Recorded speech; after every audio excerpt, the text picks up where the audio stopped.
nada. de contacto. Es un grupo estupendo. Sí, así es. Bueno, yo tengo que, primero, no, lo hago por una obviedad, pero el director de este Instituto de Sociología Política de la Academia es Rosendo Fraga, el académico Rosendo Fraga, quien ustedes ven en la pantalla, y es el que va a presidir esta sesión.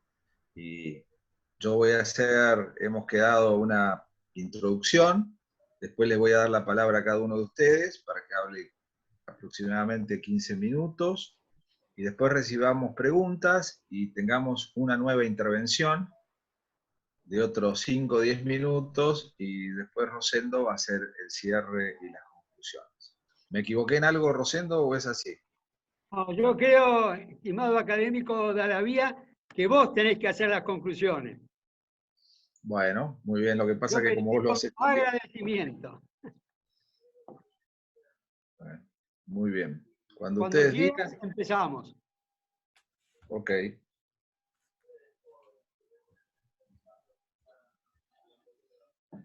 ¿Empezamos entonces? Perfecto. Cuando Bueno, ustedes buenas digan. tardes a todos.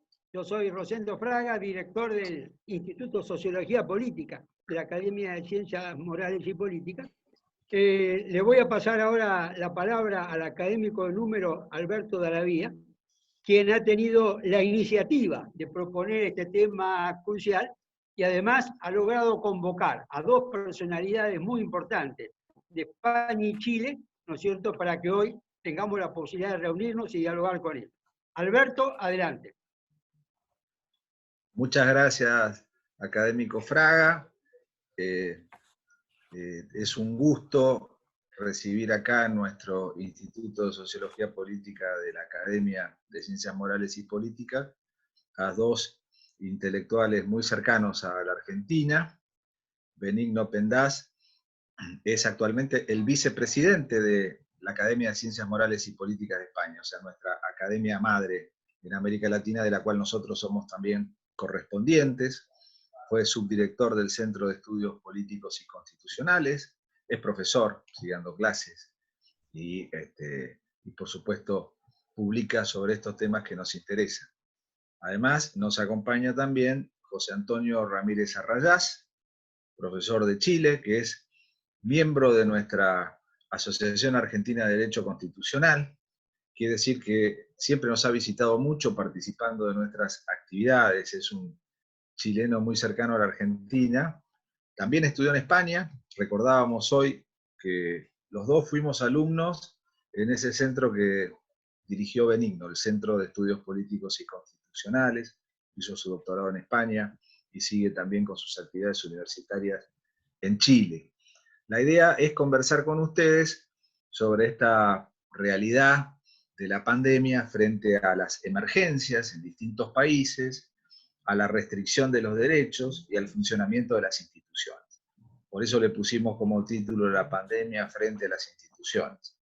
Es un tema que en la Argentina nos preocupa mucho porque, como ustedes saben, nosotros tenemos emergencias muy frecuentes. Y esta es una emergencia bastante curiosa. Acá no está declarado el estado de sitio, ni tenemos, como otras constituciones, estados de excepción menores, como sería, por ejemplo, el estado de excepción o el estado de alarma en España, que es un estado de menor grado de restricción de derechos y que ha permitido tomar medidas en esta situación. Nosotros no los tenemos, pero tenemos emergencias en lo económico y social muy frecuentes que han desarrollado que el Ejecutivo utilice herramientas que la reforma del 94 ha introducido, fundamentalmente los decretos de necesidad y urgencia, que son una suerte de decretos legislativos, y la delegación legislativa, que son los instrumentos por los cuales el Poder Ejecutivo cobra mayor poder y mayor protagonismo. Si esta reunión hubiera sido una semana atrás, todavía estaríamos reclamando, como lo hemos hecho desde la academia, como lo hemos hecho los catedráticos de Derecho Constitucional, que en Argentina no estaba funcionando ni el Congreso ni el Poder Judicial. Recién, esta semana, por suerte, el Congreso de la Nación empezó a funcionar. y de manera virtual, adaptándose a los tiempos, tanto el Senado como la Cámara de Diputados han tenido su primera sesión, y lo que es muy importante, la comisión bicameral permanente que la Constitución establece para revisar estos reglamentos de necesidad y urgencia también ha podido reunirse. Se aprobaron casi todos, pero hubo cuestionamientos a dos. Uno que cerró las fronteras para el regreso de argentinos que están varados en el exterior, tema que merece muchos reparos constitucionales, y otro DNU reciente que le otorga superpoderes al jefe de gabinete de ministros, que es algo que ya ocurría aunque no tuviéramos pandemia, ocurrió por las apelaciones a las emergencias económicas y sociales. El jefe de gabinete de ministros tiene la libertad de reasignar partidas presupuestarias. Se había logrado colocar un límite durante la legislatura anterior, que esa facultad de reasignar partidas no superara el 5%, pero este DNU le ha vuelto a dar libertad absoluta al jefe de gabinete. Como verán, lo que nos preocupa a muchos es un tema muy cercano a lo que en América Latina en general nosotros vemos con poderes ejecutivos de características muy centralizadas. No en vano se ha hablado de la democracia deliberativa, del cesarismo constitucional, o por no hablar en algunos países extremos de constitucionalismo popular, donde directamente la legitimidad pasa por el Poder Ejecutivo. Desde ese punto de vista, nuestra preocupación es que, habiendo habido en Argentina una discusión en su momento sobre si era necesario declarar el estado de sitio, con mucha prudencia, la gran mayoría de los especialistas, e inclusive el propio gobierno, consideró que no era necesario restablecer una medida prevista para ataque exterior o para conmoción interior, y que tiene mala prensa porque en el pasado en Argentina esto sirvió para restringir derechos constitucionales de una manera decisionista, es decir, con un avance muy fuerte desde el poder ejecutivo sobre los otros dos poderes. Este es un poco el fondo de nuestras preocupaciones. Desde luego, la política está de por medio, pero la discusión de fondo que yo quería de alguna manera plantear es una discusión clásica. Si la emergencia tiene que servir para crear derechos desde el Ejecutivo, digamos a una manera schmittiana, la emergencia como una oportunidad para fortalecer las facultades legislativas del propio Ejecutivo o su avance sobre distintas maneras, o a la inversa, por hacer una cita de un crítico de Smith, como fue Giorgio Agamben, un italiano, es decir, no hay ninguna razón para que el Estado de Derecho y la democracia tampoco rija durante la emergencia.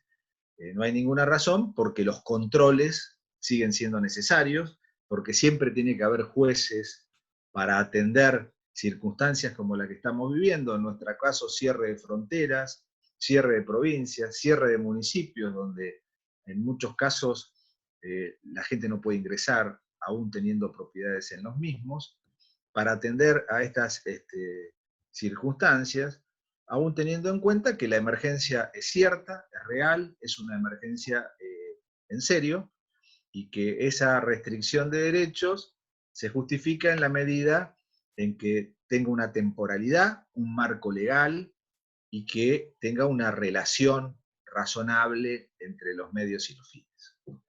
Esto es un poco la introducción de lo que nos preocupa a nosotros, sobre lo cual también hay debate entre nosotros. Pero quería ponerlo como marco y quería invitarlo, si les parece bien, en primer lugar a Benigno y en segundo lugar a José Antonio, para que nos puedan dar un panorama de cómo están viviendo esta situación tanto en España como en Chile.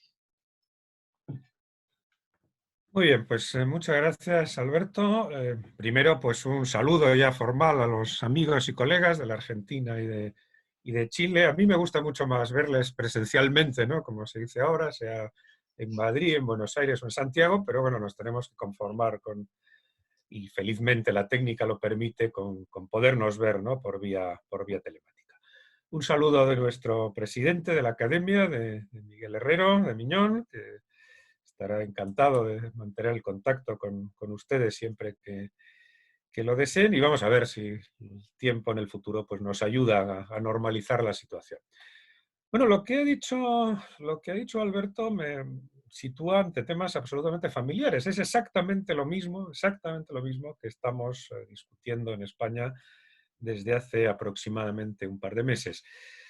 Se han cumplido ya 2 meses desde la primera declaración del estado de alarma, que luego aclararé un poco cuál es el significado, ¿no?, de ese instituto de excepción en nuestro derecho constitucional.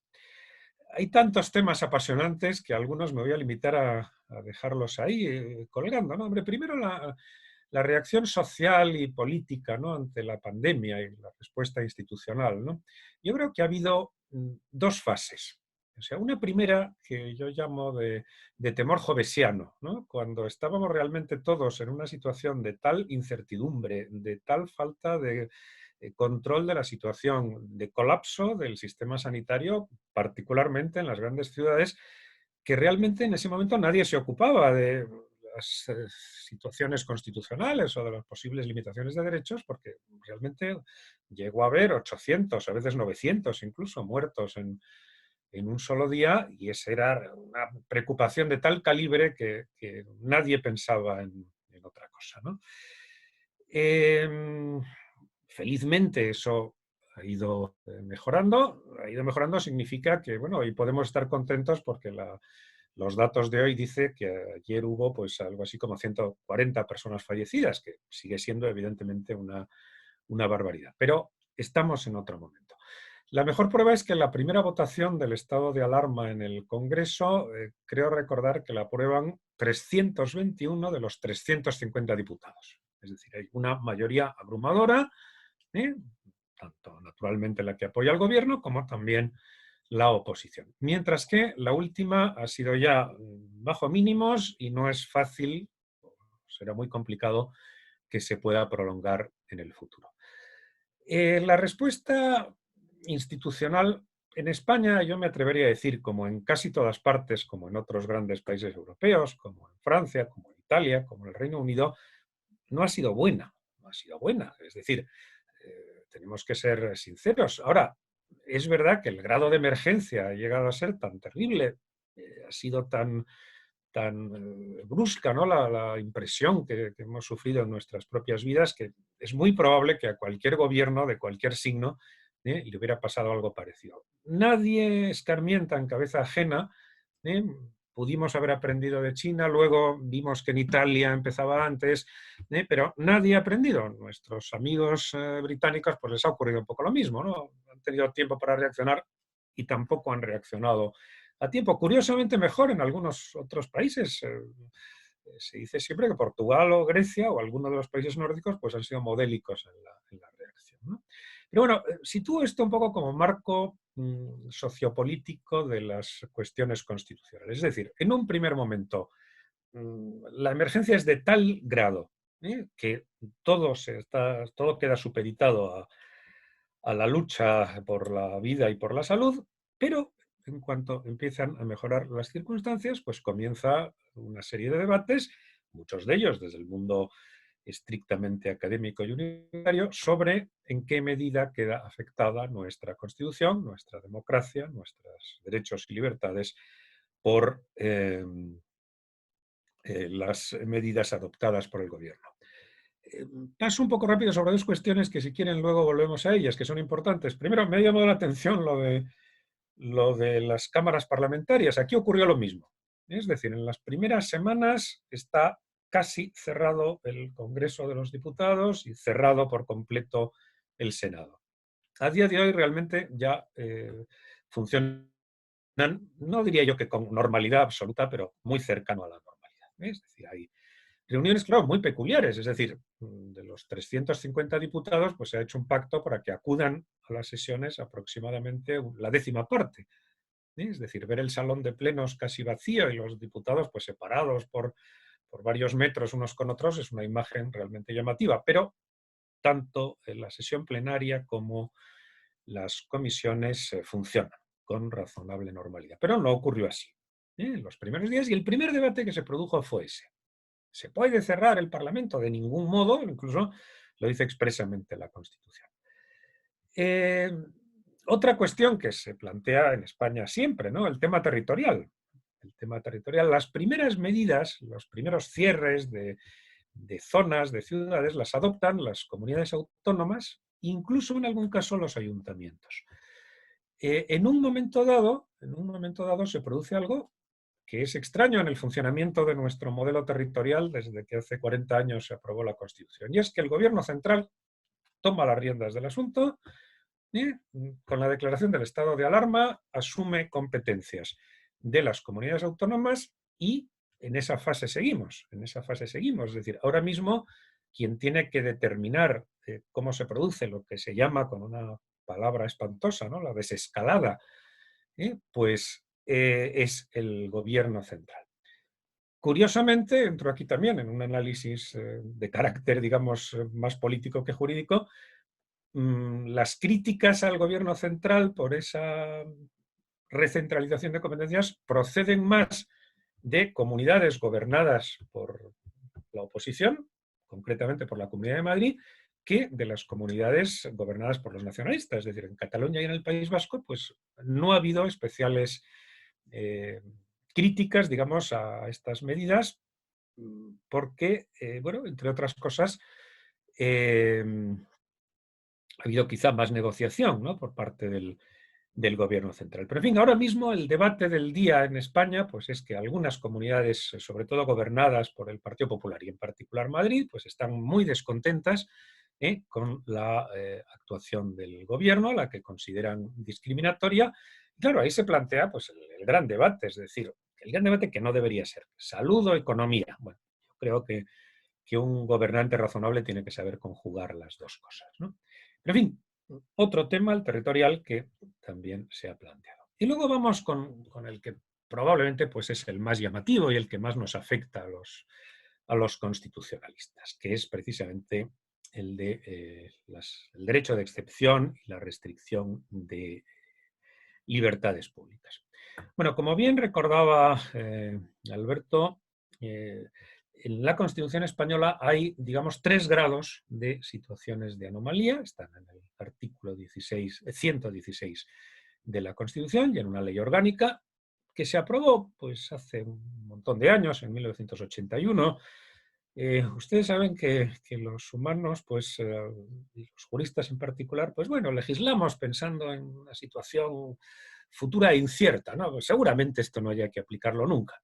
En 1981 se hace una ley del estado de alarma, estado de excepción y estado de sitio, que son los 3 niveles, proceso de menor a mayor gravedad, que recoge, que establece el artículo 116 de nuestra Constitución.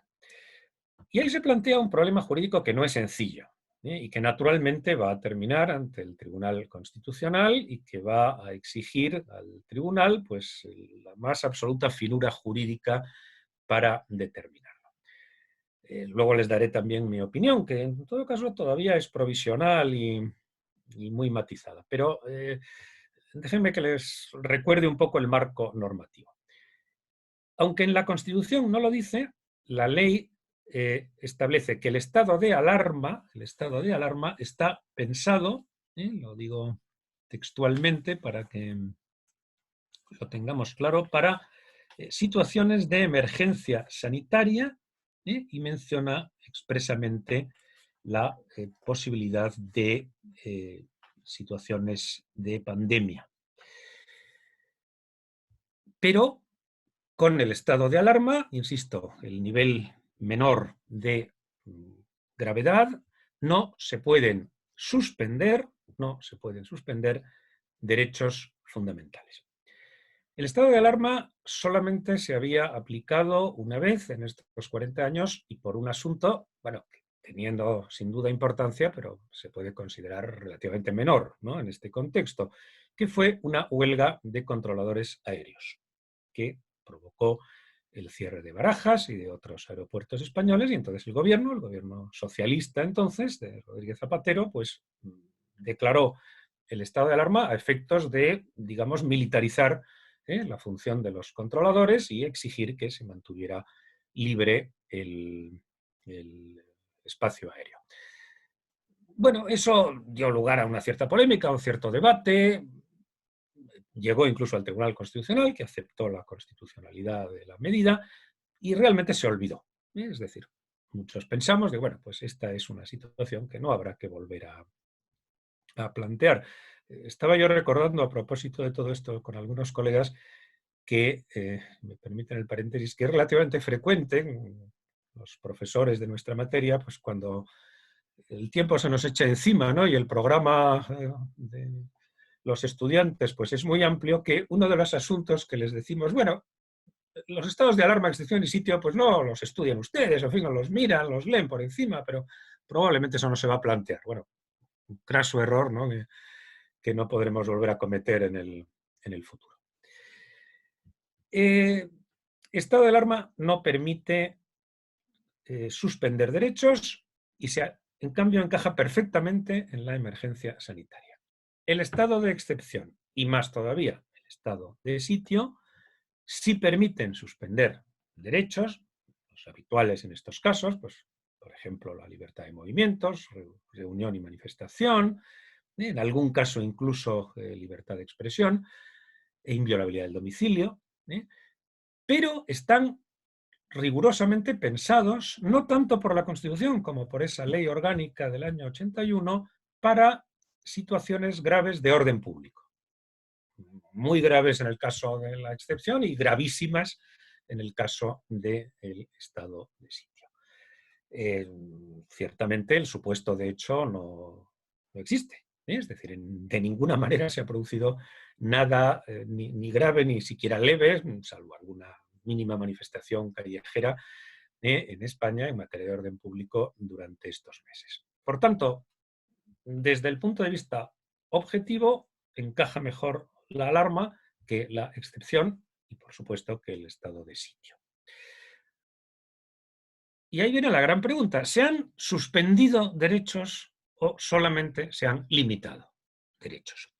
Bueno, sobre eso ha habido una interesante polémica en la que han participado pues, algunos muy buenos amigos de todos nosotros y muy ilustres constitucionalistas, cada uno con sus argumentos, por, naturalmente, polémica todavía no desde un punto de vista estrictamente académico, ni con largos artículos en revistas jurídicas, sino en medios de comunicación, en blogs, en debates como el que estamos teniendo en este momento, ¿no? Nuestro querido amigo y muy ilustre Manolo Aragón pues se pronunció rotundamente en el sentido de que el gobierno hacía un uso exorbitante de las facultades que le otorga el estado de alarma, que estaba suspendiendo derechos y que por tanto eso afectaba muy seriamente a nuestra democracia constitucional. El artículo está en El País y bueno, se puede consultar sin mayor problema. Unos pocos días después, pues otro de nuestros mejores constitucionalistas, Pedro Cruz Villalón, también en la misma sede periodística, sostenía exactamente lo contrario, que se estaba produciendo efectivamente un uso razonable en una situación de máxima emergencia de este tipo de medidas. Bueno, conociendo uno y otro, pues uno puede imaginar el tono que empleaba cada uno en sus argumentaciones. A partir de ahí se han hecho otros pronunciamientos y sobre todo, es muy curioso, pero el debate ha empezado a pasar a la opinión pública, ¿no? Ha empezado a pasar a la opinión pública y se produce, ahí mi faceta de politólogo pues entra en juego más que la de jurista, algo muy curioso, es decir, veo a la derecha muy preocupada por las libertades y veo a la izquierda, incluso pues, la izquierda muy radical, que está en coalición con el gobierno socialista, pues muy preocupada por reclamar sentido de Estado. Ambas cosas me parecen muy bien, es decir, soy un gran defensor tanto de las libertades como del sentido de Estado, ¿no? Del sentido de la responsabilidad en el funcionamiento de las instituciones, pero vuelvo a insistir que me llama un poco la atención que desde el punto de vista ideológico no sería eso lo que uno esperaba en principio de uno y otro planteamiento ideológico. Con toda probabilidad estamos en una situación coyuntural que terminará. Aquí viene algo que para mí es fundamental, y creo que es la clave. Vamos a ver, ni la letra, ni siquiera el espíritu de estas medidas pueden durar ni un día más, ni un momento más de que se levante el estado de sitio, de alarma. Ni un momento más. Primero, por razones jurídicas, obviamente. Pero segundo, porque el derecho de excepción es excepcional, como su propio nombre indica, es decir, está pensado para la situación. Cuando acabe la emergencia, recupera su plena virtualidad, la normalidad constitucional, política, etcétera, y ahí sí que no tendrá cabida ningún tipo de restricción. Y habrá que ver algunos planteamientos en tema económico, por ejemplo, posibles nacionalizaciones, etcétera, que no se pueden, digamos, sustraer a las reglas generales. Mi tesis en eso es siempre que antes, durante y después del estado de alarma, los poderes públicos están sujetos a la Constitución y al resto del ordenamiento jurídico. Y eso, por tanto, no se puede evitar. Ni se debe evitar, porque es la seña de identidad de la democracia. Y una última cuestión, y ya por supuesto termino esta primera intervención. Estamos en una situación de suspensión o de limitación. Vamos a ver. Aunque a muchos colegas, confieso que también a veces a mí mismo nos gustaría que el derecho fuera como la geometría, ¿no? Fuera una ciencia exacta, pues en el fondo somos víctimas, estamos atados, ¿no?, a los conceptos jurídicos indeterminados. Es decir, suspensión o limitación. Ciertamente, la libertad de movimiento se ha visto afectada. No podemos salir de casa con normalidad, aunque empieza ya a haber tantas excepciones que en este momento, y estoy hablando de Madrid, que es de las que están más atrasadas, digamos, en la recuperación de la normalidad absoluta, pues se puede salir, yo podría salir, les explico, pues de 6 a 10 de la mañana, luego podría salir un momento a hacer la compra, o a la farmacia, o al kiosco incluso.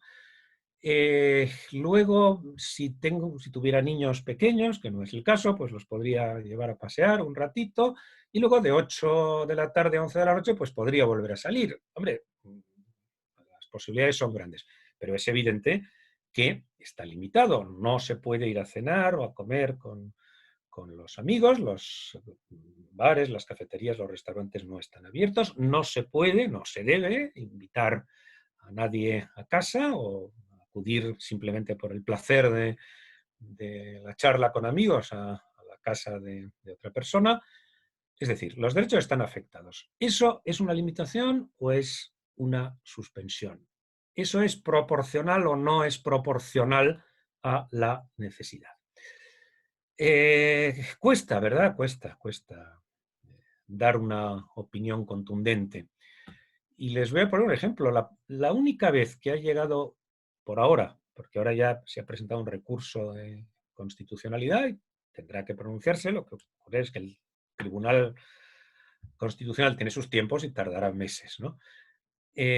Pero se planteó con motivo del 1 de mayo, la solicitud de una manifestación de un sindicato en la ciudad de Galicia para celebrar, conmemorar el 1 de mayo. El gobierno la prohíbe apelando pues, al estado de alarma, en fin, y a la imposibilidad de que se reúnan en un espacio público pues, miles de personas, incluso manteniendo la distancia, los famosos 2 metros, etc.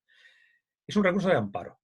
El recurso llega al tribunal, que se tiene que pronunciar en sala, es decir, 6 miembros, sobre la admisión a trámite y principalmente sobre medidas cautelares. El sindicato recurrente pide que se suspenda la medida gubernamental y, en definitiva, pone en manos del tribunal la posibilidad de autorizar la manifestación. Bueno, pues el resultado es 3-3. 3 magistrados a favor, 3 magistrados en contra. Decide el voto de calidad del presidente, que se manifiesta en contra de la admisión a trámite del amparo y de las medidas cautelares y, por tanto, no se puede celebrar la manifestación. Pero fíjense ustedes que eso ya es un indicio grande. Bueno, pues esa es un poco la situación constitucional y aquí dejo mi primera intervención para que podamos Muchas seguir. gracias. Muchas gracias. Muchas gracias, Benigno. Le damos la palabra al doctor José Antonio Ramírez, le pedimos que desbloquee el audio, ahí está, y a quienes están asistiendo y participando de esta reunión, les pedimos que si ustedes tienen alguna inquietud o alguna pregunta que quieran hacerle a los participantes, pueden hacerlo por chat, así la centralizamos y vamos generando un diálogo en una segunda vuelta. Adelante, José Antonio.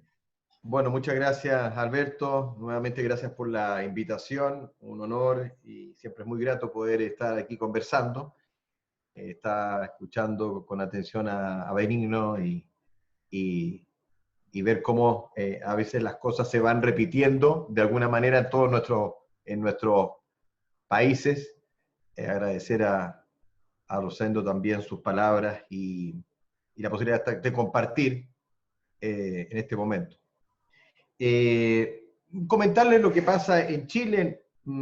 Primero, la diferencia de lo que pasa en otros países queridos de este continente y en Europa. Primero, la situación permanente. Chile tiene en la Constitución, en los artículos 39 siguientes, los estados de excepción constitucional, que vienen desde la dictadura militar. Estados de asamblea para el caso de guerra exterior, estado de sitio para el caso de guerra interior o conmoción interior, estados de emergencia por situaciones diversas de peligro para el orden público interno, y estados de catástrofe, terremotos, tsunamis, en fin, que son aquí bastante posibles. Siempre que mis amigos españoles cuando vienen para acá y están en un edificio alto y tiembla, normalmente, para nosotros es habitual, seguimos trabajando y aquí hay una preocupación a veces cuando viene algún extranjero. Justamente este último estado de catástrofe fue el que se aplicó en la pandemia, que permite y está regulado porque el gobierno militar, para evitar los juicios ante las Cortes de Apelación y Suprema, reglamentó en la Constitución muy detalladamente la limitación y suspensión de los derechos. Y dejó una ley orgánica también en el desarrollo. Pero la misma Constitución, no obstante, siempre hay discusión hermenéutica, es muy clara en cuáles son los derechos que se pueden suspender y restringir. Entonces ya tenemos una cierta cultura de los estados de excepción constitucional. De hecho, hay un programa de radio que me invitaron a participar como panelista, que se da en televisión también en una región, y me preguntaban qué nombre le ponemos. Le puse el toque de queda, porque es un poquito antes de que la gente no puede salir. Se escucha más radio que antes en las regiones. Bueno, entonces, las medidas que se pueden tomar, como la afectación del derecho de propiedad, la libertad de traslación o locomoción, y todas las medidas administrativas necesarias están en el estado de catástrofe. Y la verdad es que no hay ningún reclamo en Chile de ningún partido político a los tribunales sobre el alcance de las medidas. Más bien hay reproches frente al ministro de Salud, con poco puede ser en otros países, por la manera de adoptar las medidas, con la discrecionalidad, no de la afectación de una región u otra, sino que aquí lo que se ha hecho es tomar algunos municipios, algunas regiones, suspenderle los derechos y a otras no. Y después, dependiendo en qué área territorial hay más casos. Esa discrecionalidad es la que ha sido condenada. Algunos municipios, ayuntamientos en España, piden que se adopten estas medidas de suspensión más rápido. Hoy día estamos en todo el Gran Santiago, son casi 5 millones de personas, todo el Gran Santiago, toda la región de todas las áreas comunas del Gran Santiago están bajo estado de catástrofe en este momento y bajo suspensión de estos derechos. de traslación de propiedad y medidas administrativas. Aquí yo les quiero aportar algo que puede ser interesante. Nosotros, como ustedes saben, veníamos de una crisis social y política muy fulminante, muy fuerte, que partió con lo que se llamó el estallido social en octubre, ¿cierto? Que significó que miles de personas salieron a la calle para protestar para un cambio económico y social en Chile. Como sabemos, Chile, dentro de los países de la OCDE, debe ser de este continente y quizás del mundo el que tiene menos deuda por el Producto Interno Bruto, y tenemos más bonos soberanos y reservas que quizás cualquier otro per cápita. Tenemos una macroeconomía muy sana. El endeudamiento nuestro no supera el 30% del PIB. Sabemos que España está por el 100, ¿no? O un poquito más del PIB. Nosotros no tenemos más de endeudamiento y tenemos más de 60.000 millones de dólares o por ahí en bonos soberanos. Acabamos de pedir un préstamo y se va a aprobar, entiendo, de algo así como 20 y tantos mil millones de dólares de reserva al Fondo Monetario Internacional. O sea, tenemos una macroeconomía importante. Pero no tenemos los derechos económicos y sociales culturales ni en la Constitución, ni en la interpretación constitucional muchas veces cuando lo hemos debatido. Entonces, como ustedes saben, aquí la educación se paga, hay mucha educación privada, la educación superior también de las universidades públicas se paga, salvo que haya becas, etcétera, pero en general todo es a pago. La salud, a través de los institutos, las instituciones de salud son pagadas. La previsión son administradas por fondos que son privados y que están regulados, y hay una gran crítica. En fin, entonces justamente tenemos una concentración de los servicios de utilidad pública y de utilidad pública, con un rentismo bastante alto, sin mayor poder de fiscalización y control. En fin, entonces teníamos una situación de macroeconomía sana, pero una desigualdad social muy grande. Un libre mercadismo extremo que venía del gobierno militar y que la verdad que no tuvo grandes transformaciones. Hubo mejoras sustantivas en las políticas públicas del presidente Ricardo Lagos, de la presidenta Michelle Bachelet. Pero el presidente Piñera es elegido. Después del presidente Bachelet elegido el presidente Piñera, que es un presidente libremercadista, ¿no? Digo esto porque en octubre tenemos este estallido social con miles de personas en la calle pidiendo un cambio radical de la situación socioeconómica, y nos puso en jaque todas nuestras instituciones democráticas, porque en las encuestas aparecía el presidente con un 2-3% de aceptación, los partidos políticos un 5% de aceptación, la policía uniformada con casos de corrupción, cosa nunca vista. Estábamos con una iglesia destrozada, porque ustedes saben que la iglesia chilena fue acusada de abusos sexuales. Entonces teníamos una deslegitimidad de las fuerzas clásicas. Y en eso estamos cuando nos pilla la pandemia, pero antes de eso hay un acuerdo para llevar a cabo un plebiscito para hacer una nueva constitución. El plebiscito era ahora en abril, en que los chilenos teníamos que ir a votar si queríamos una nueva constitución, una hoja en blanco, para hacer una nueva constitución y elegir si aprobamos ir a una nueva constitución o no. Y si aprobamos ir a una nueva constitución, ahora en abril, ¿qué pasó? En octubre se elegían los constituyentes. Los constituyentes iban a ser 155, algo por ahí, en la cual también se votaban en su segunda papeleta si eran todos elegidos por el pueblo, como es la Cámara de Diputados, pero constituyentes, o la mitad eran parlamentarios designados por el Congreso Nacional y la mitad elegidos por el pueblo.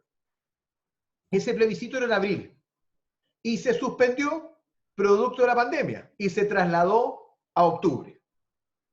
Pero vemos que octubre seguimos con la pandemia y algunos están planteando, no hagamos el plebiscito, trasladémoslo para el año siguiente o no lo hagamos por la pandemia. Y entonces ahora hay toda una discusión sobre la democracia y la pandemia, porque el problema económico y social sigue, subsiste. Entonces, estamos en una situación en la cual el orden económico y social, que es el gran reclamo de los derechos fundamentales en Chile, está pendiente. Entonces, existe toda una tendencia ahora a plantear cómo la democracia se manifiesta virtualmente. El Congreso, las instituciones públicas siempre han funcionado, el Congreso aquí no ha dejado de funcionar, las comisiones son virtuales o presenciales, los parlamentarios pueden estar o virtualmente o ir al Congreso Nacional, pero las votaciones no, hay que ir. Ahora se está despachando una ley para poder votar virtualmente, y en eso está en el Congreso. Y entonces la pregunta que se está haciendo es si es legítimo que la ciudadanía se manifieste votando digitalmente. Por ejemplo, el plebiscito y, por ejemplo, las elecciones del próximo año de presidente de la República, parlamentarios.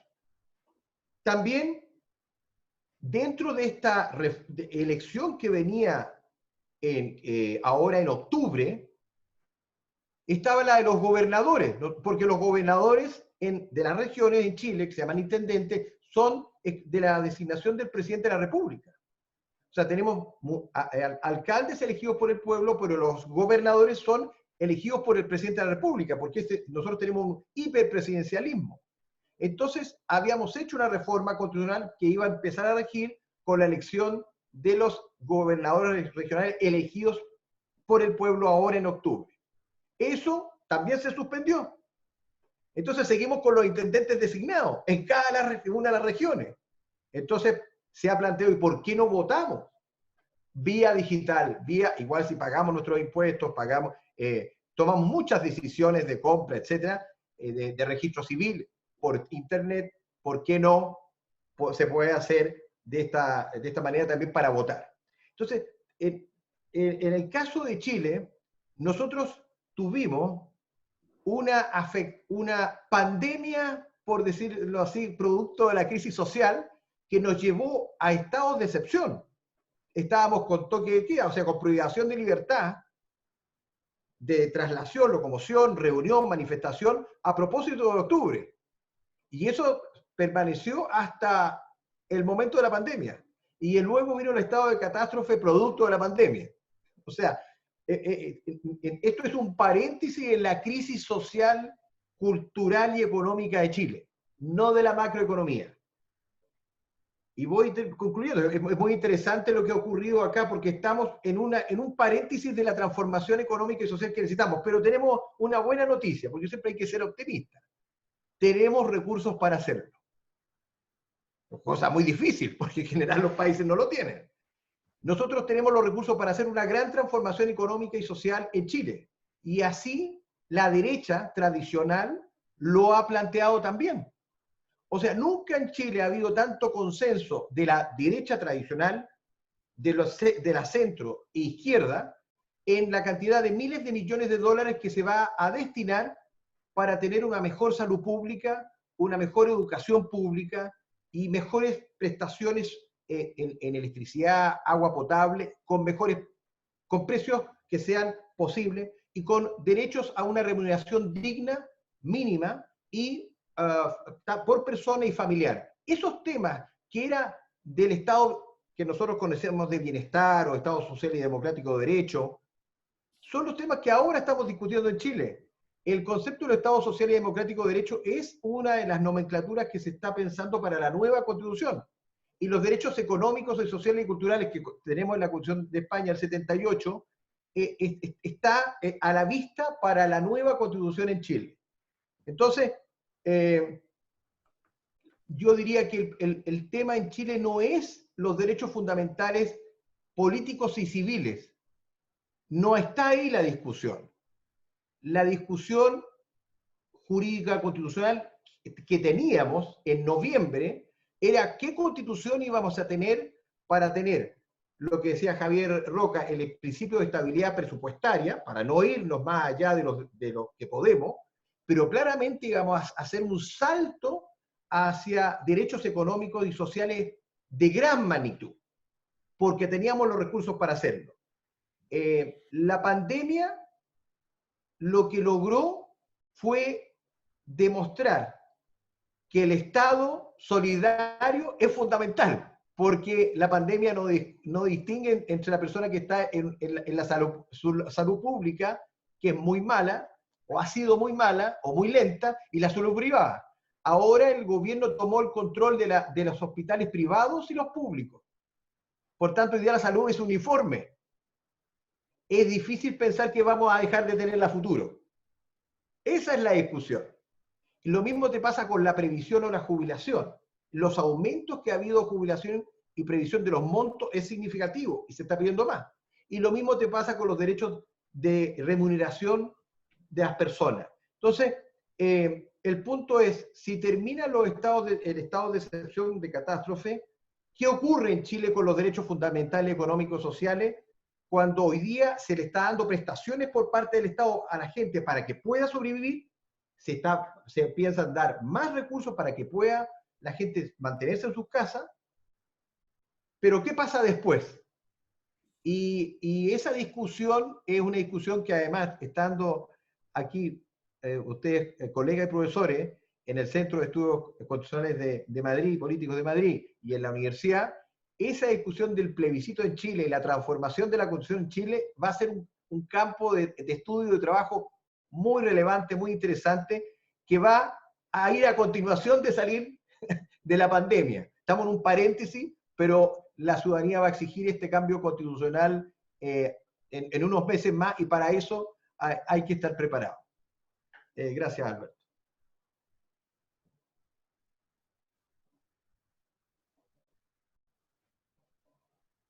Ahí está. Tienes que Doctor, poner el... tiene que reiniciar el micrófono. Eso. Perdón, ahí está. Yo mismo lo había bloqueado y me olvidé de sacarlo. A pesar de tanto Zoom que estamos haciendo últimamente, no termino de aprender. No, tengo una pregunta del doctor Martela, y está más vinculada a la Argentina. La pregunta se refiere a por qué creemos que el Congreso tardó tanto en funcionar. Estamos diciendo que el Congreso nuestro empezó a funcionar esta semana, y si eso iba en beneficio del Poder Ejecutivo. Yo creo que efectivamente la parálisis de los otros dos poderes concentra más poder en el Poder Ejecutivo. No solamente la parálisis de los dos poderes, sino también la poca participación de otros sectores en las decisiones. Se habló en la apertura de las sesiones ordinarias de este año de un Consejo Económico y Social que no se puso en marcha y que tal vez en este momento tendría significado. Pero creo que efectivamente, si los poderes empiezan a funcionar, depende fundamentalmente de esos propios poderes.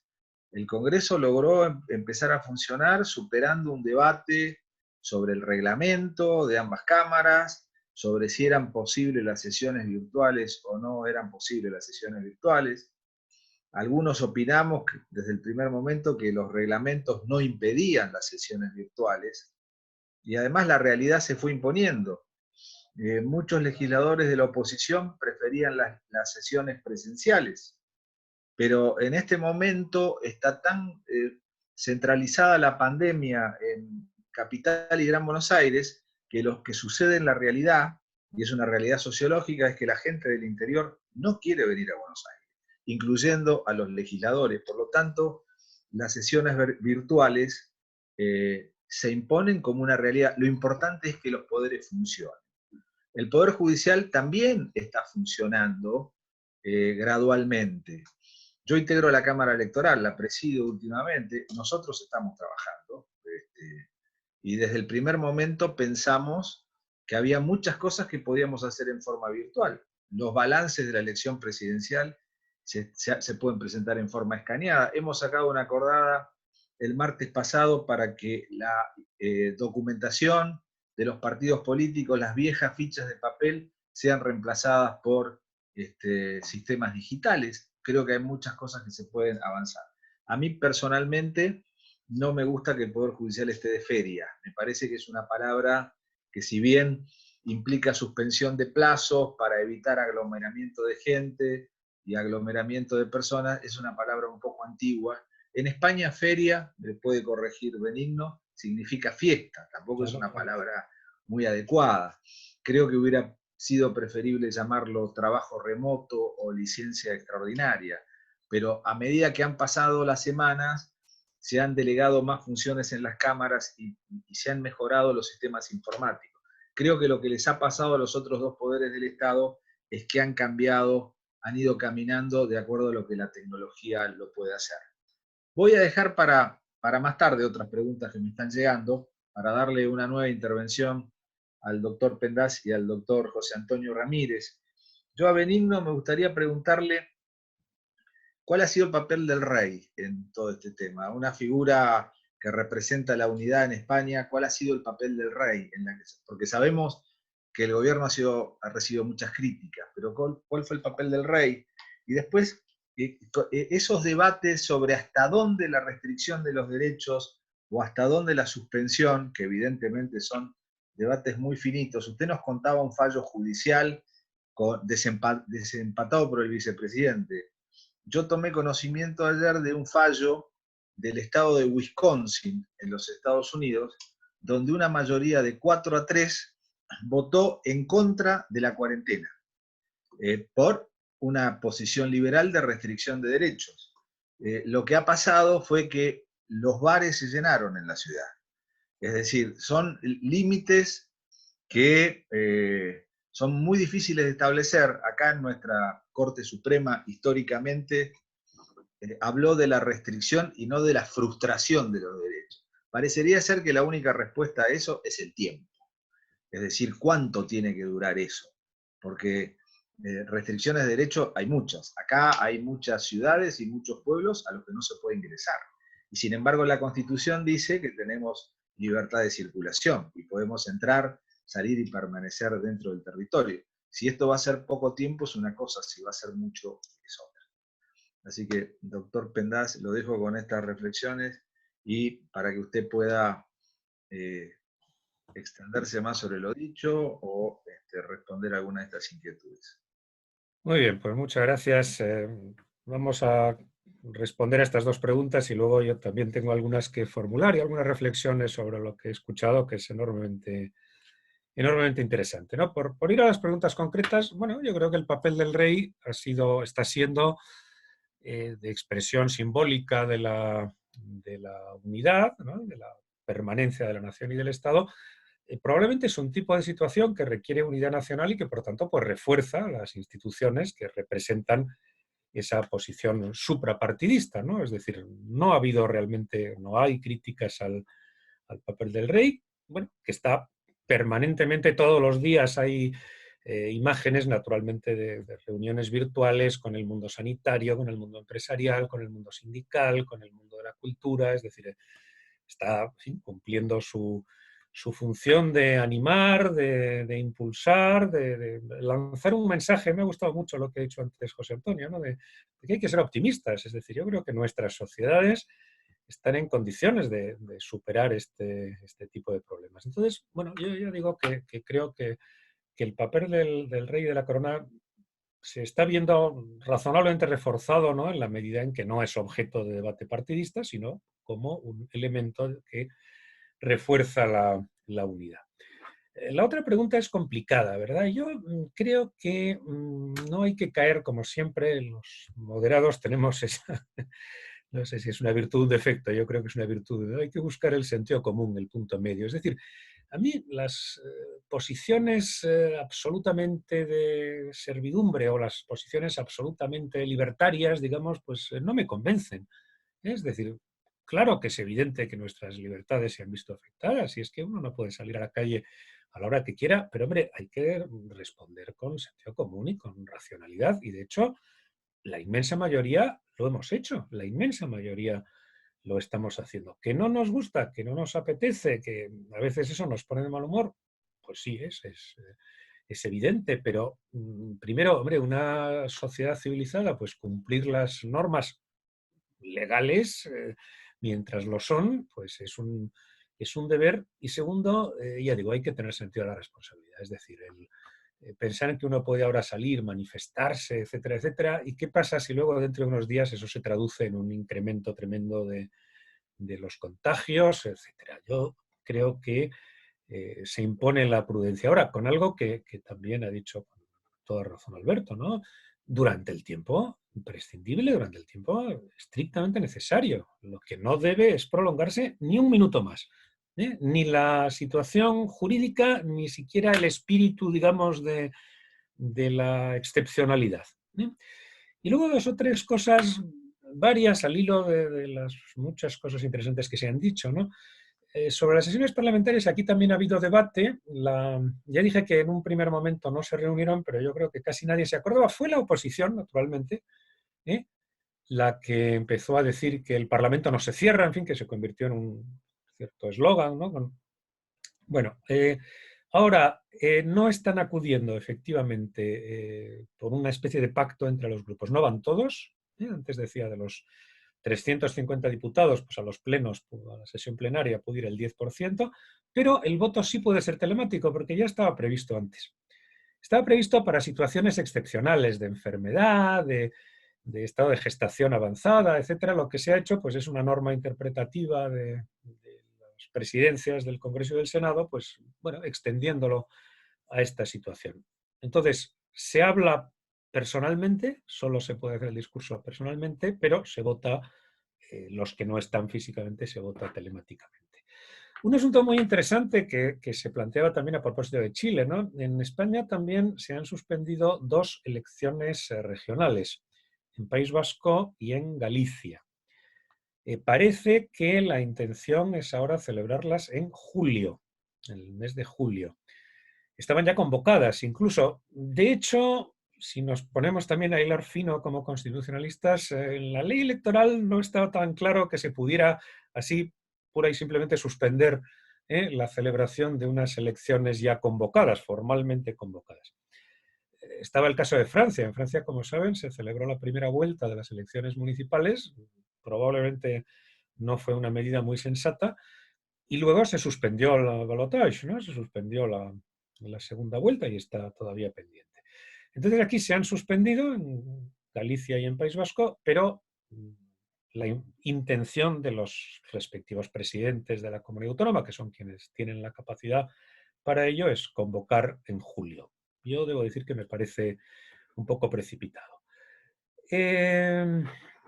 Yo, a propósito de algo que se planteaba también sobre el tema de Chile, yo creo que es posible organizar bien la votación de los legisladores, de los tribunales de justicia, incluso de una academia, ¿no?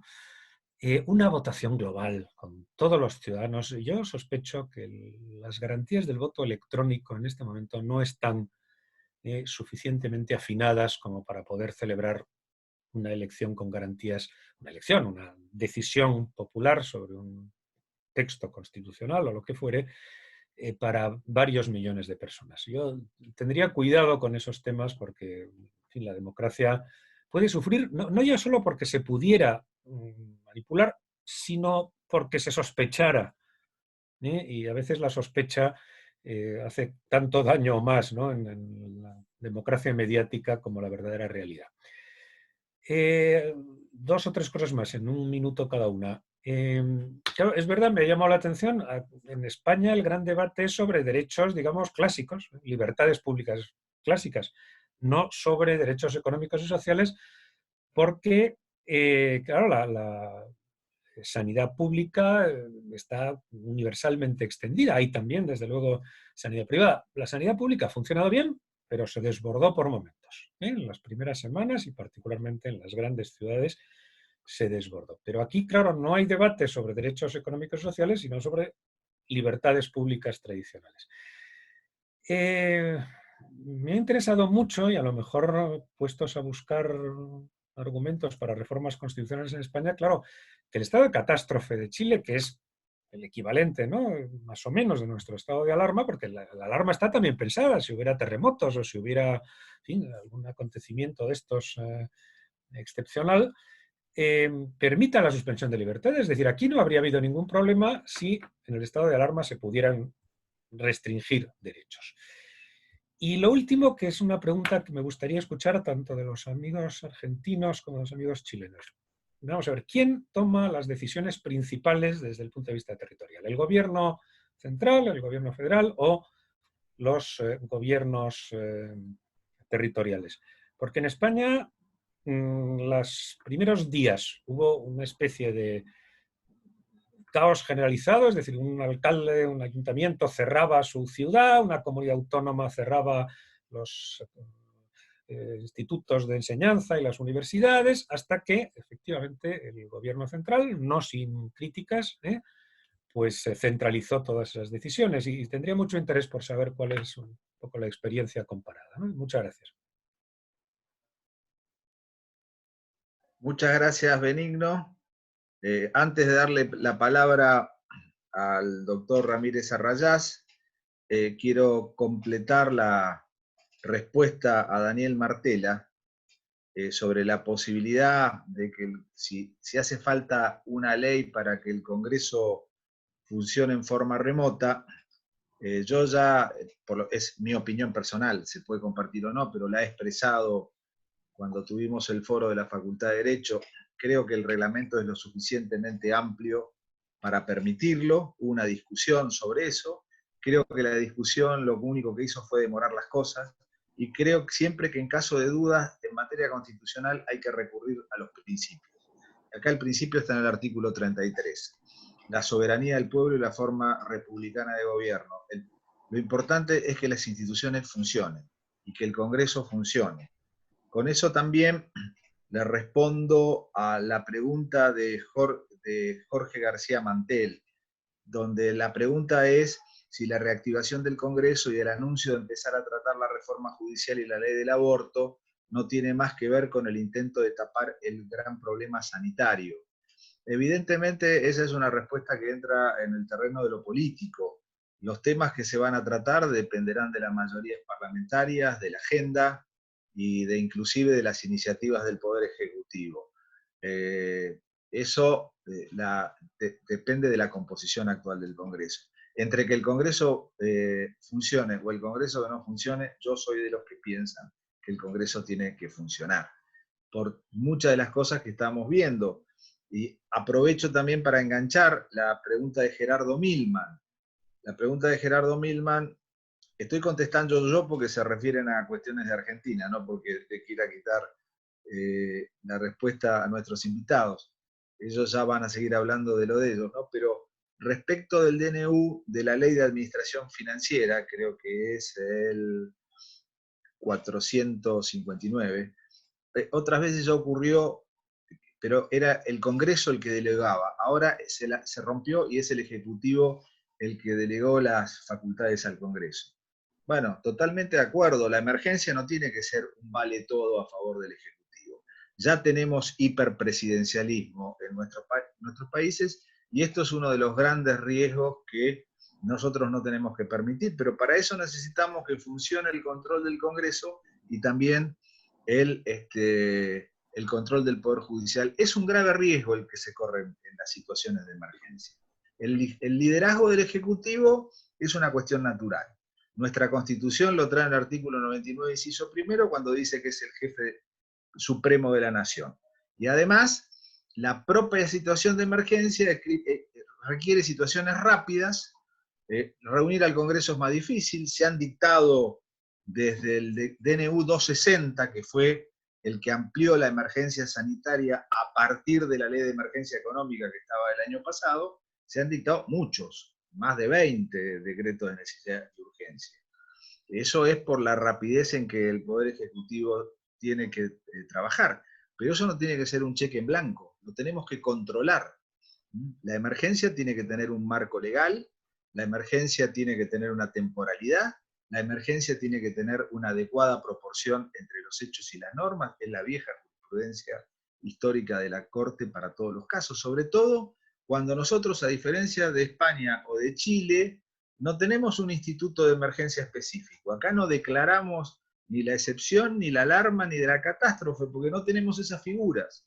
las figuras que teníamos era el estado de sitio o la intervención federal, que son figuras antiguas que han servido siempre para restringir derechos, y las que prevé la Constitución desde 1994, que son los decretos de necesidad y urgencia y la delegación legislativa, son instrumentos que se han usado más bien en crisis económicas en la Argentina. Hemos tenido emergencias económicas y sociales mucho tiempo. Más tiempo hemos estado en emergencia que sin en emergencia.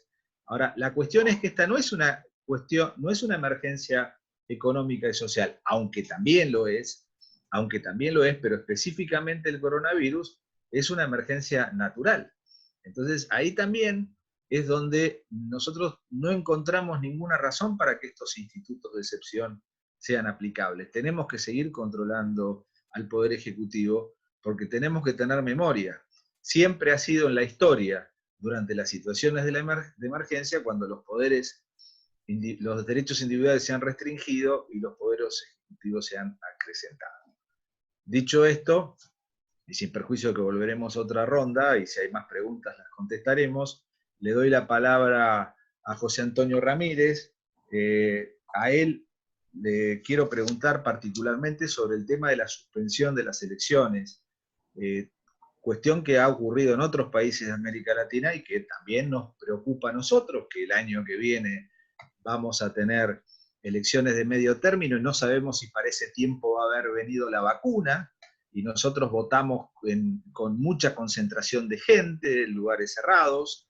De hecho, en este momento, muchos partidos políticos tienen en agenda hacer sus elecciones internas. Entonces, ¿cuáles son las soluciones frente a eso? Yo soy de los que piensa como Benigno. La suspensión de un proceso electoral tiene que ser únicamente por la pandemia y después hay que realizarlas. Pero por lo menos acá estamos viendo que en muchos ámbitos se está hablando de prórroga de mandatos. En algunos sindicatos, en algunas, inclusive en algunos ámbitos institucionales. Y es un tema a razonar. ¿Cómo ven ustedes la postergación de la consulta en Chile y cómo ven el contexto? Si se va a poder hacer y de qué manera se va a poder hacer. Nosotros, por ejemplo, para el voto por computadora, lo veo a Antonio Martino en la reunión, que es un experto en temas informáticos. Yo creo que de la e-democracy todos podemos coincidir que estamos muy lejos. Nos gustaría, pero no estamos en condiciones de votar con una computadora. Yo no sé si en Chile esto es posible.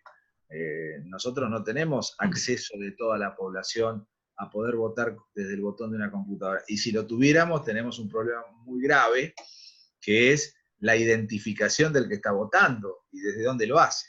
Si tenemos problemas con todas las medidas que tomamos con el sufragio para evitar trampas, imagínense lo que podría ser una medida de este tipo. Entonces, ¿cómo ve ese proceso electoral también? Es una pregunta que le quiero hacer a José Antonio y le doy la palabra a él. Bueno, gracias, Alberto. Es que escuchaba con atención a Benigno porque los estados de excepción constitucional hay que vivirlos en la práctica, ¿eh? Porque, como decías tú, a nuestros alumnos les decimos, bueno, esto vamos a pasarlo, pero la verdad es que no es lo relevante, sino uno pone énfasis en los derechos fundamentales. Aquí estamos en un estado de excepción constitucional. En Chile hay 180 días para que el gobierno, en ese plazo, informa al Congreso Nacional de las medidas que ha adoptado.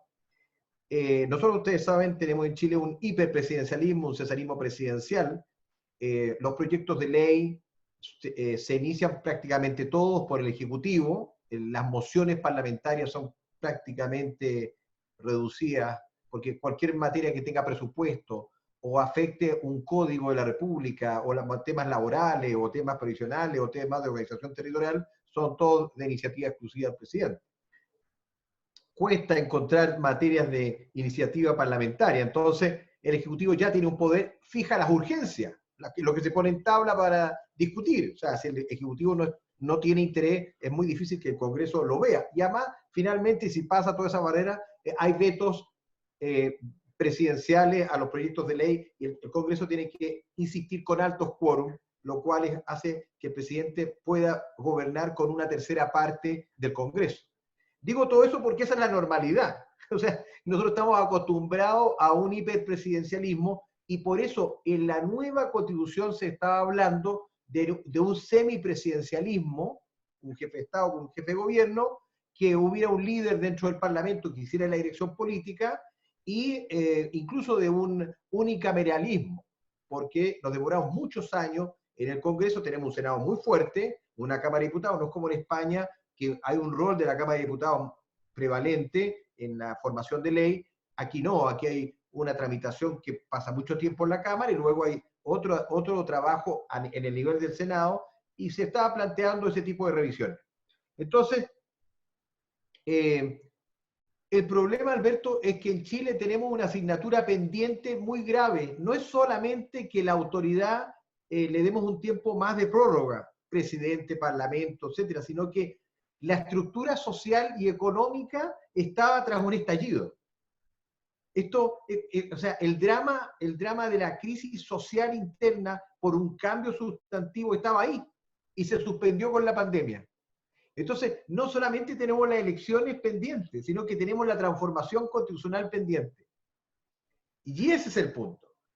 Más gravitante. Lo que hoy día se discute en Chile es que el plebiscito que se reformó la Constitución para suspenderlo para octubre. O sea, ahí no hay duda, se juntó el Congreso y suspendió, fueron los parlamentarios, y con un alto quórum volvieron a reformar la Constitución para que no fuera en abril, sino que fuera ahora en octubre.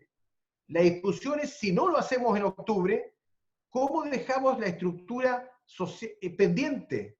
Porque hacer una nueva constitución es un cambio de gobierno regional, de la salud pública, de la educación pública, del aparato estatal en su conjunto. Entonces, tenemos ahí un tema que está sin resolver, y de ahí la urgencia de hacer plebiscito. Yo hoy día hablaba con algunos parlamentarios, con alguna gente de la academia, etcétera, porque la mayoría de las personas quiere hacer el plebiscito en octubre. De ahí viene venir que uno dice, bueno, pero ojo con lo virtual, tenemos claridad, pero ¿qué pasa si no podemos ir? ¿Cómo vamos a dejar en suspenso las transformaciones que Chile necesita y que tenemos acuerdo en que hay que hacer? Por eso el Congreso ahora está regulando con una ley su voto virtual. Hoy día, como le insisto, las comisiones de trabajo son virtuales, los parlamentarios pueden ir o no, eso nunca el Parlamento ha suspendido su actuación. El Poder Judicial, Alberto, sí suspendió sus actividades. Desde que partió la pandemia, el Poder Judicial no funciona, todos los procedimientos judiciales están suspendidos, de los tribunales especiales también, y por tanto el Poder Judicial está sin actividad. Pero el Parlamento está con mucha actividad. Y eso también es porque la demanda social y económica justo era muy fuerte también. Hemos tenido algunas manifestaciones aisladas de la gente que sigue protestando a raíz del cambio social y económico que Chile necesita. O sea, les pongo mucho énfasis porque esto es totalmente distinto que en otros países, porque nosotros estamos en una verdadera revolución constitucional. Toda la gente hablaba de la nueva constitución. Entonces, ¿podemos aguantar 2 años eso? Ahí está el punto. Lo otro que es interesante es, y me gustaría si Benigno y Alberto también podemos comentar el punto, es la deslegitimación de los partidos políticos y de las instituciones clásicas. El presidente Piñera estaba en Chile estaba con un 2-3% de aceptación. El Parlamento les hablaba de un 5%. Ahora el presidente Piñera tiene un 25% de aceptación. El mejor momento ha sido ahora, porque obviamente el Ejecutivo se manifiesta en todos los días, hasta ahora. Entonces, ¿cuánto afecta o cuál es la credibilidad que hoy día tiene en estos tiempos de pandemia? ¿Cuál es la percepción de la ciudadanía sobre la legitimidad de los que están tomando las decisiones? Si esto ha reforzado al Ejecutivo, si los partidos tradicionales han mejorado su percepción, la credibilidad de las instituciones, que es clave para la democracia. El caso del estado de catástrofe en Chile significa que toma el control a partir de la restricción, las Fuerzas Armadas y de orden, y en la región se pone un jefe de zona o de estado militar. Entonces el Ejecutivo designa, el presidente, a un jefe de zona y actúa con él, vale decir, presidente de la República más Fuerzas Armadas. Esa es la relación. Entonces yo no sé, les quiero preguntar si el control del Ejecutivo y las Fuerzas Armadas implica una delegitimación de los actores democráticos o cómo se ven ahí en esa relación. Y termino diciendo lo siguiente, para que vean también el problema. Todas nuestras prestaciones de servicios básicos y de derechos sociales está privatizado o se paga. Por ejemplo, la universidad pública se paga, la universidad privada se paga, y con cánones bastante altos. Una matrícula mensual de cualquier universidad cuesta algo así como $800, $700, $800 mensual. ¿Vale? Si tienes dos hijos son 1.600. Si tienes salud, pagan mensual $400. Estoy hablando de programas bueno, entonces les digo esto porque la gente no puede trabajar porque se ha cerrado, pero las cuentas siguen. Pero la salud, la previsión, la educación es privada o se paga. Entonces las universidades se están acogiendo a una ley anterior de educación pública. Acogerse a como la autonomía la delegan de alguna manera para poder pasar a un régimen público.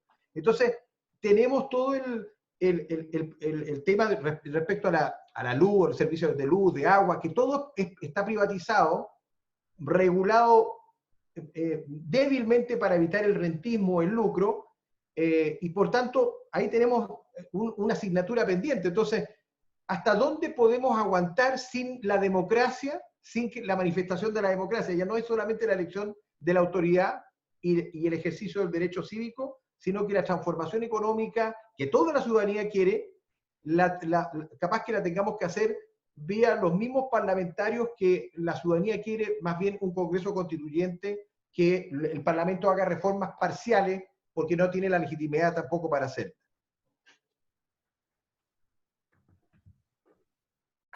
Muchas gracias, profesor Ramírez Arrayás.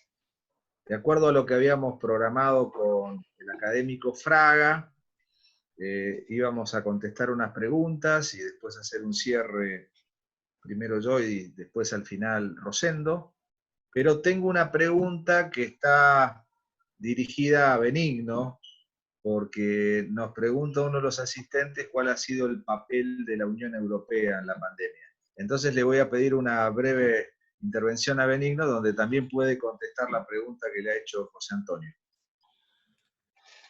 Muy bien, el único problema de esta gratísima sesión es que hay tantos asuntos interesantes que uno se queda con muchas ganas, ¿verdad?, de seguir debatiendo. Por ser casi telegráfico, me llama la atención, claro, en España no estamos acostumbrados a esos rasgos presidencialistas, que ustedes sí lo están. Entonces, aquí sí que ha llamado la atención, ¿no?, la concentración tan fuerte en el Poder Ejecutivo, que en nuestro sistema parlamentario es llamativa o es algo un poco excepcional, y eso puede afectar también un poco a la deslegitimación de instituciones, ¿no? Es decir, el gobierno está sobreexpuesto, más incluso de lo habitual, y en el fondo le está costando tener peor imagen, ¿eh?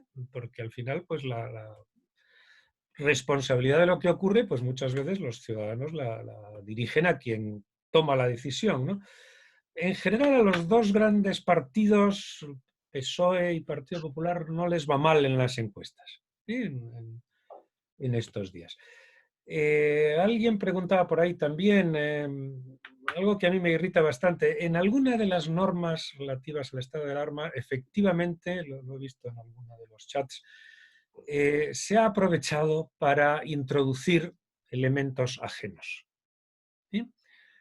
Composición de una comisión de seguridad nacional, está el asunto, o sea, ha sido llevado al Tribunal Constitucional. Eso, como constitucionalista, me irrita bastante. Las medidas son para combatir la pandemia y no para aprovechar en una disposición adicional pues para añadir algo. Y luego contesto al tema de la Unión Europea, que es interesantísimo, ¿no? Vamos a ver, la Unión Europea reaccionó mal al principio, acentuando pues un poco el gap norte-sur, es decir, unas muy desafortunadas declaraciones de un ministro holandés diciendo, en fin, que en los países del sur pues la gente estaba todo el día de fiesta y que no lo iban a pagar ellos. Se ha producido recientemente la conocida sentencia del Tribunal de Karlsruhe, ¿no?, el Tribunal Constitucional Federal Alemán, que es un golpe en la línea de flotación de la Unión Europea respecto de los instrumentos financieros para combatir la crisis. Se refiere a la crisis anterior, pero evidentemente pueden afectar a estos.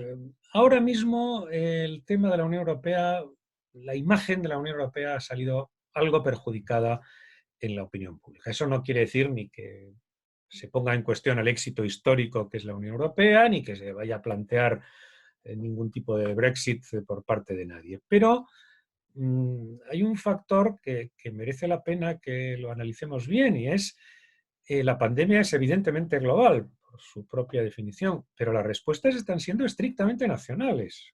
Las instituciones con soberanía son las que están dando respuesta. Los estados nacionales han salido perjudicadas, las internacionales o supranacionales, entre ellas la Unión Europea, e incluso, en el caso de España, las infranacionales, es decir, han perdido poder transitoriamente las comunidades autónomas. Hombre, yo creo que la Unión Europea tiene que hacer un esfuerzo por mostrar, en fin, eso que ahora se llama empatía, ¿no?, por mostrar su solidaridad en estos momentos difíciles y por evitar pues esas imágenes de egoísmo y de cierre sobre sí misma. Y bueno, muy probablemente lo haga. La Unión Europea tiene siempre la gran ventaja de que las crisis las asume bien, ¿no? Sabe dar el paso siguiente y volver a ello. Yo creo que la pandemia, felizmente, en fin, dejará huella como todos los momentos malos de la vida, pero que no va a alterar la vida ciudadana en ninguno de nuestros países y hay que confiar en ello. En eso tenemos que estar los que creemos en el sistema constitucional. Gracias. Muchas gracias, académico Pendas. Les agradecemos mucho a los dos sus intervenciones, que han sido muy ricas y que nos dan lugar a muchas reflexiones y a poder comparar. Sobre todo, comparar dos países tan cercanos a nosotros, desde la cercanía física como desde la cercanía espiritual, y que están en caminos diferentes en esta epidemia. España ya pasó el invierno, que nosotros todavía en América Latina no empezamos, y Chile también lo está empezando. Y es muy interesante las distintas visiones y los matices sobre el problema de la emergencia y el problema económico, que juegan acá también, y acá también juegan como opciones. Me había pedido el académico Fraga que yo hiciera un poco un cierre de conclusiones. Él es mucho mejor que yo para hacer conclusiones. Yo voy a hacer alguna, pero después le voy a dar la palabra a él. Sí voy a contestar a otra pregunta que tengo en el chat, y que es de Gerardo Milman, que pregunta si existirá la posibilidad de votar durante varios días votos por correspondencia, cómo garantizar identidad y libertad de voto en ese caso. Yo, como presido la Cámara Electoral, lo que sí puedo decir es que, desde luego, es un tema que estamos mirando con cierta tranquilidad.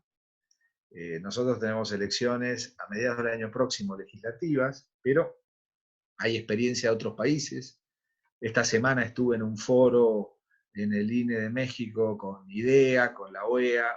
Se están hablando de distintas posibilidades. Algunos hablan de votar en varios días. Bueno, eso tiene el problema de quién controla el material que está en los lugares de votación. Siempre ha sido una preocupación para nosotros la custodia del material. Otros están hablando de alargar los horarios de votación, parece un tema más razonable. Yo decía hoy, hay alguna mirada que yo vería muy satisfactoriamente, porque siempre lo pedimos, sobre la eliminación de papel y votar con boleta única. En fin, todas son circunstancias que hay que empezar a mirar. Esta semana le hemos enviado de la Cámara un oficio tanto al Ministro de Interior como al Ministro de Salud y a la Ministra de Justicia, simplemente para que este tema empiece a estar en agenda, y sobre todo esté en agenda a la hora de empezar a mirar el tema y a medida que las cuestiones se vayan acercando. Por el momento tenemos las elecciones de los partidos políticos. Los partidos políticos en Argentina son instituciones fundamentales del sistema democrático y tienen elecciones internas. ¿Cómo lo resuelven?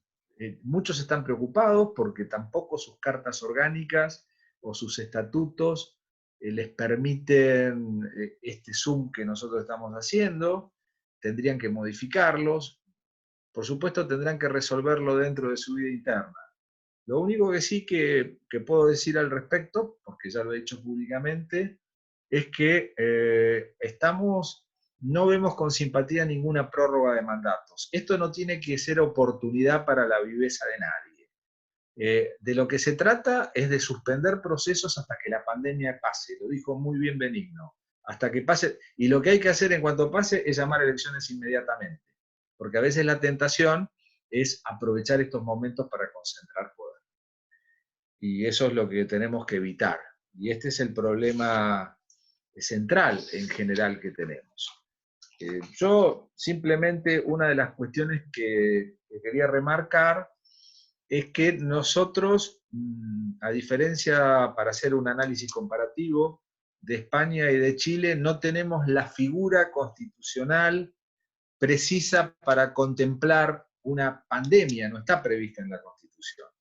La Constitución de 1949, que duró poco en la Argentina, duró hasta 1955, tenía el estado de prevención y alarma. Era una figura menor, se podía convocar por decreto y duraba un mes. Era para situaciones menos graves que el estado de sitio. El estado de sitio es una situación demasiado grave. Entonces, no tenemos el estado de alarma que tiene España, ni el estado de catástrofe que tiene Chile, como bien dice la palabra, más apropiado a situaciones naturales. Ellos han tenido terremotos, han tenido tsunami. El estado de catástrofe se aplica a situaciones naturales. Nosotros no tenemos prevista en nuestra legislación algo vinculado con los estados naturales. Lo que hemos tenido es una larga experiencia pretoriana sobre las emergencias económicas. Las emergencias económicas y sociales a lo largo de nuestra historia, ¿para qué han servido? Para exacerbar el hiperpresidencialismo argentino, para concentrar más poderes en el Ejecutivo a expensas del Congreso, a expensas del Poder Judicial, y sobre esa vía hemos conocido muchas cosas. Hemos conocido desde el corralito, para volver a experiencias cercanas, como hemos conocido moratorias impositivas, moratorias de alquileres, en fin, tenemos un etcétera muy grande. Y eso es lo que nos hace a nosotros prevenir. Paradojalmente, esta vez la emergencia es una emergencia real. La Constitución dice, cuando se refiere a los decretos de necesidad de urgencia y a la delegación legislativa, que el presidente no puede nunca, bajo pena de nulidad, arrogarse facultades legislativas. Y después viene la coma.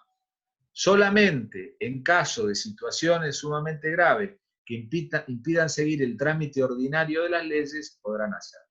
Ahora estamos en una situación grave, pero hay que ver si esa situación grave impide el funcionamiento del Congreso o el funcionamiento del Poder Judicial. En la medida que no lo impida, esta no es una emergencia que tenga que que resolverla solamente uno, encerrado en un pequeño conciliábulo. Esto es un tema que nos corresponde a todos, que nos corresponde solidariamente y que nos afecta a todos. Paradojalmente, en un país sobre el cual se ha hablado mucho de la anomia, la sociedad argentina está teniendo un comportamiento sobre esta cuestión muy responsable y muy solidario y muy preocupado.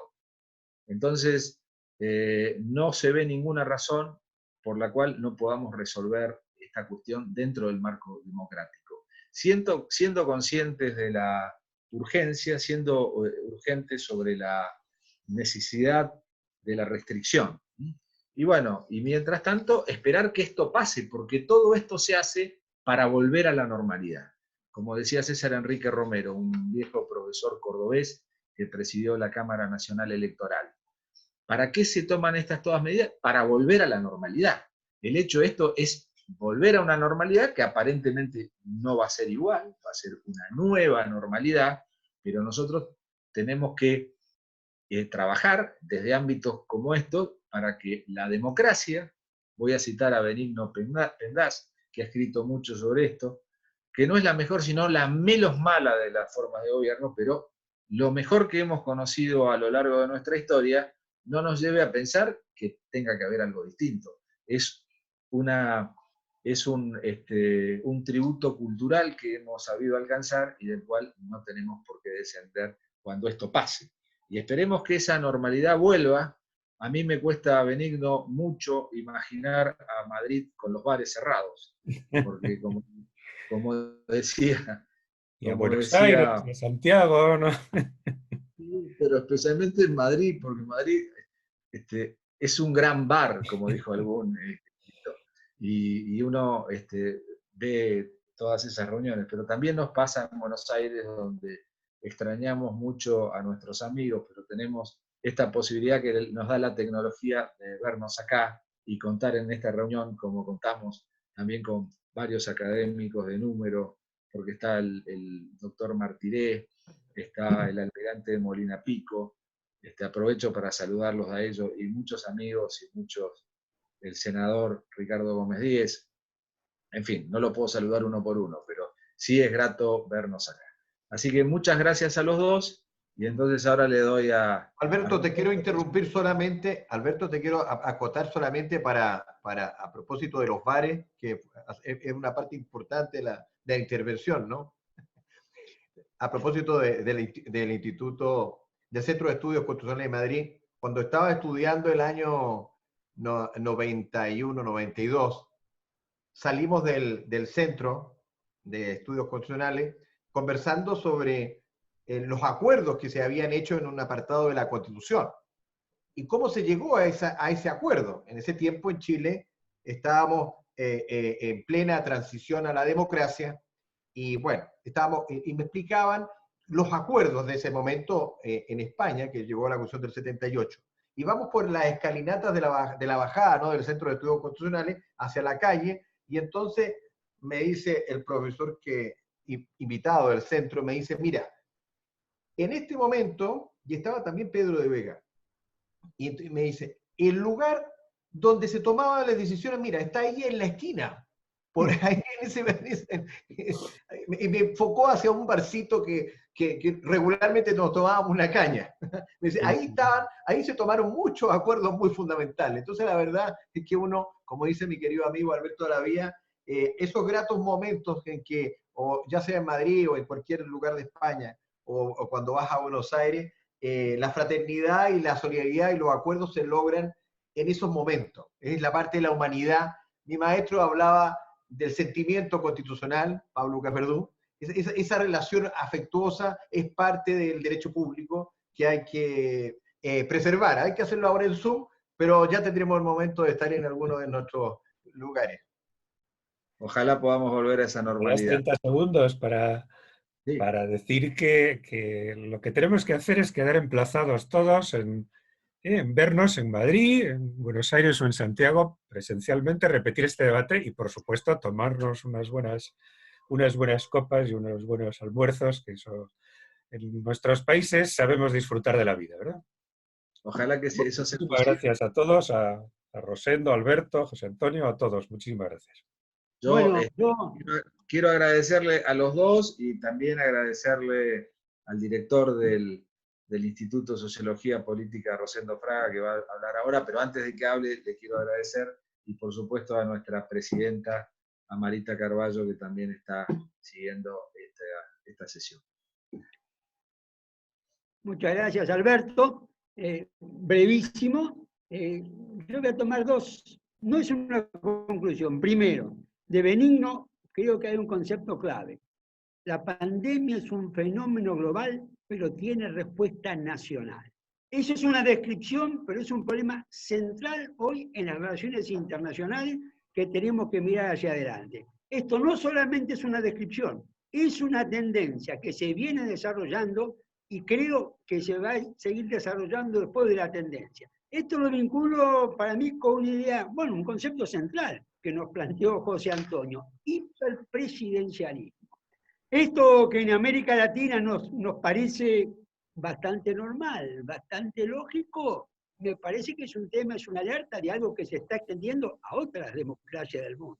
No en los países con más tradición de Europa, pero estamos viendo en países de Europa Central, de Europa Oriental, este hiperpresidencialismo que puede derivar en autoritarismo. En la misma democracia representativa más antigua, que es la estadounidense, está planteado un debate, ¿no es cierto?, por este mismo tema. Sí, con el fenómeno Trump estamos teniendo una deriva hacia el hiperpresidencialismo. Creo que esto es un tema que extraigo como dos ideas centrales de nuestros dos brillantes expositores, ¿no es cierto?, sobre temas que creo que tenemos que nos plantearnos debates y discusiones hacia adelante. Una sola palabra, gracias a, ¿no es cierto?, a Benigno, gracias a José Antonio, nos han permitido realmente un debate, un intercambio de ideas muy profundo, donde surgen temas hacia